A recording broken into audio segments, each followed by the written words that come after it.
Next animal. No, next living thing.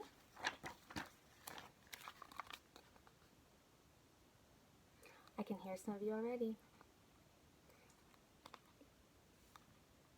Looks like a grumpy thing. Give me a thumbs up if you said a fly. Give me a thumbs up if you said a bee. Dun dun dun! It is a dragonfly. Okay, so look at that dragonfly. It kind of just looks like a stick to me.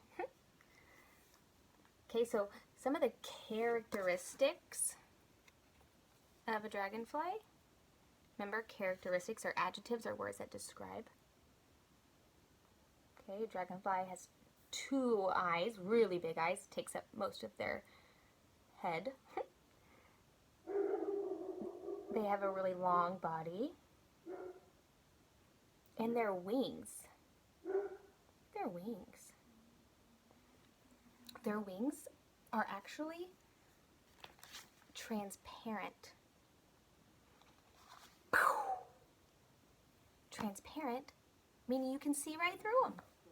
They're almost completely invisible. You can see right through them. They're transparent. Okay, so they have 2 eyes, transparent wings, a really long, skinny body, and they have a pair, which means 2, antennas. Really little antennas. But do you know why they have antennas? Dragonflies have antennas because they can't hear anything. They cannot hear. So a dragonfly has an antenna so that they can taste, touch, and smell. Crazy characteristics.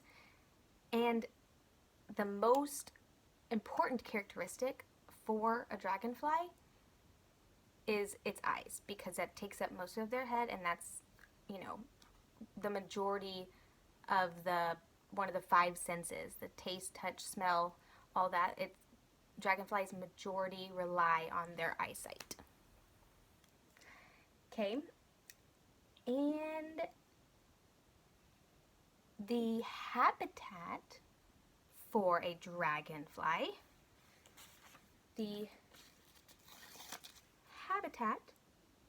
okay, remember, it's very important that the dragonfly stays in its habitat so that it can survive.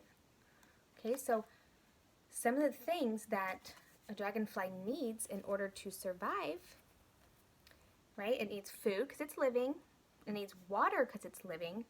But it doesn't only need water to drink. It needs water because the habitat for a dragonfly is a wetland. Wet land.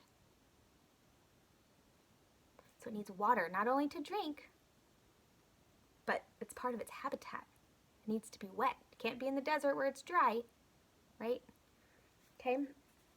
A dragonfly needs to be able to fly in order to survive. And a dragonfly, definitely a basic need for a dragonfly is that antenna, or those antennas, because it can't hear. So you can sneak up on it, but no, it's going to feel you coming. It's going to smell you coming, but it's not going to hear you come. So now we know what the word habitat means, environment, survive, characteristics. We know living, we know non-living. Language of discipline. It's very important that we know the basic needs of these living things so that we know how to keep their environment safe, how to keep their habitat safe, right? There is an activity posted, and it's called the comparing two pictures, and you're going to do what we kind of just did, where we compared the owl to the dragonfly. Okay, you're going to talk about what are the characteristics of the owl, or I mean, it's penguins. What are the characteristics of the penguin? What does a penguin need in order to survive? Then there's a picture of, this one's a surprise, so you got to tell me, it's a really cute little thing. You got to tell me, what does that living thing need in order to survive? And what are the characteristics of that thing? Remember, one important thing when you're talking about characteristics is you want to be very specific. Okay, so you want to pretend that you're telling somebody about this living thing. You got to pretend that they can't see it or they've never even heard of it. Right? So if I was telling you characteristics of a dragonfly, I can't just say, oh, it has wings. It flies. Is it an owl? Is it a bird? I mean, a flamingo? What is it? You got to be very specific. It has transparent wings. You can see right through them. It can't hear, right? So you got to be very specific when you do that activity. Okay? Good job today.